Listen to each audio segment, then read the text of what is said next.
Hello guys, स्वागत करती हूँ आपका अपने नर्सिंग क्लासेस के अंदर।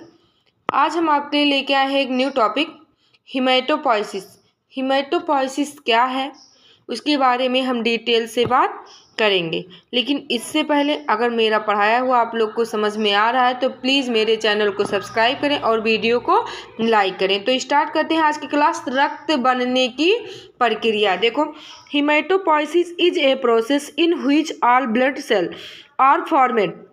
हीमेटोपोइसिस एक ऐसी प्रक्रिया होती है जिसमें रक्त कोशिकाओं का क्या होता है, निर्माण होता है। ये कह रहा है कि जो हीमेटोपोइसिस है ये एक ऐसी प्रोसेस है, ठीक है। क्या है? ऐसी प्रोसेस है जिसमें WBC, RBC और प्लेटलेट का निर्माण हो, ठीक है।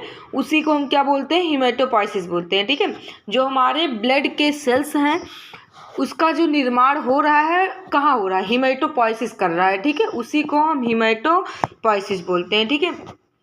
Next, in a healthy person approximately 10 billion new blood cell are produced per day in body for monitoring blood cell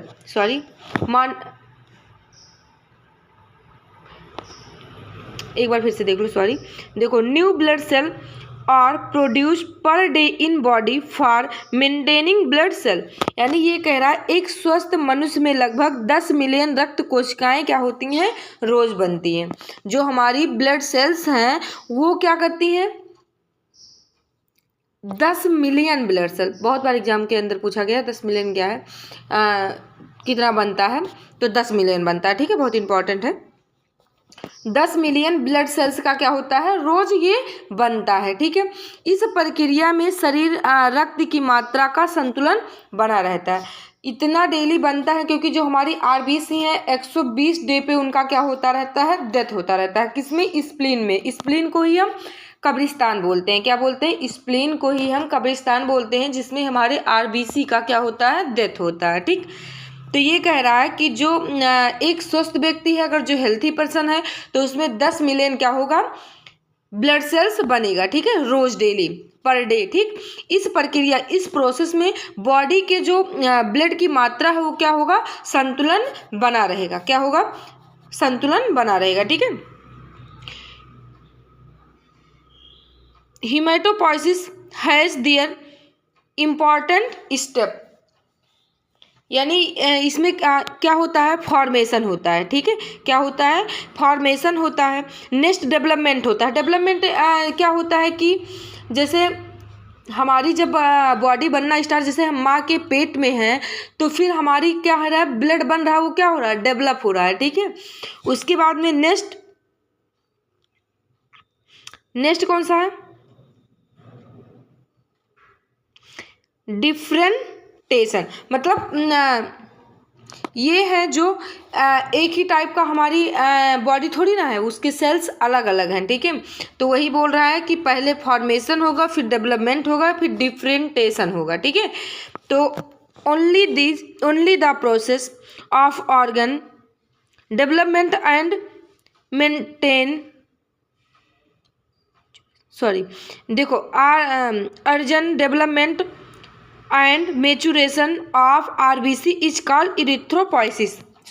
देखो, ये कह रहा केवल RBC की उत्पत्ति, यानी ये जो उत्पत्ति हो रही है उसका विकास, मीन्स डेवलप, और मेचुरेशन मीन्स परिपक्व होने की प्रक्रिया को हम इरिथ्रोपोइसिस बोलते हैं।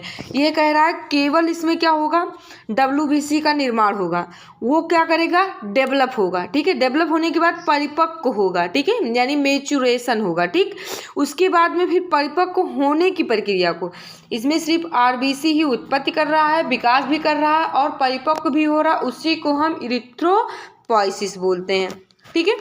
Next, the term leukopoiesis is used for WBC and thrombopoiesis for platelet. ये कह रहा है WBC के लिए हम ल्यूकोपोइसिस बोलते हैं, यानी अगर WBC का विकास हो रहा है, उत्पत्ति हो रहा है और परिपक्व हो रहा है वो, तो इसे हम क्या बोलते हैं, ल्यूकोपोइसिस बोलते हैं। Is used for WBC and क्या कह रहा है ये कि थ्रोम्बोपाइसिस इज प्लेटलेट, यानी WBC के लिए ल्यूकोसाइटिस बोलते हैं और प्लेटलेट के लिए थ्रोम्बोपाइसिस टर्म का यूज होता है।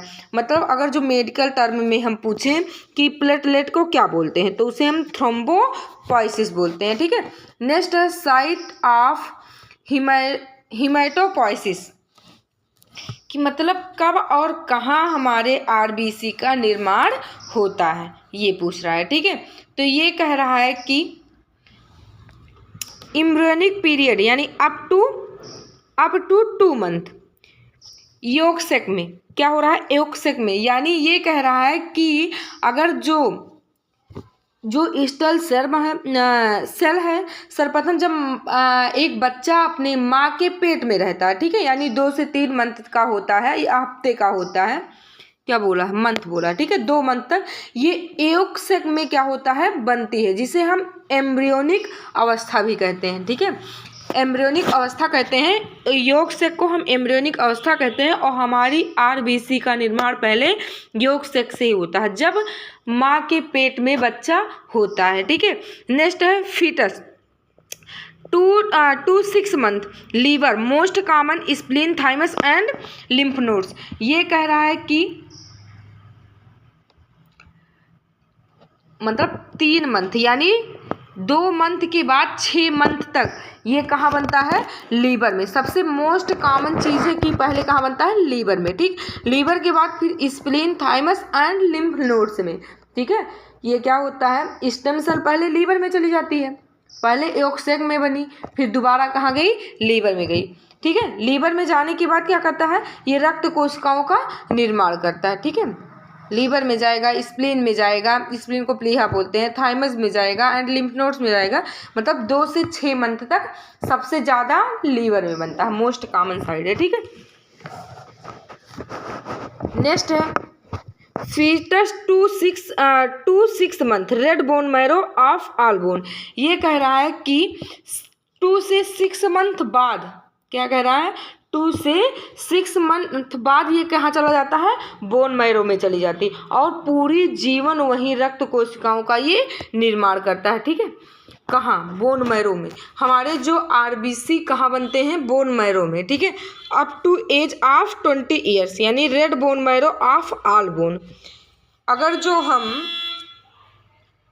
20 ईयर्स तक क्या भी हो जाए तो कहाँ बनता है ये, मतलब ये जानना है कि 2 से 6 मंथ के बाद ये हमारे रेड बोन मैरो क्या बनते हैं, ऑल बोन में बनने लगते हैं। ठीक है, यानी ऑल बोन इज और बोन मैरो, सॉरी। नेक्स्ट है haemopoietic cell stem cell, sorry, haemopoietic stem cell. देखो, haemopoietic stem cell is a special type of cell which for all called cell, यानी स्टेम कोशिकाओं विशिष्ट प्रकार की कोशिका होती हैं।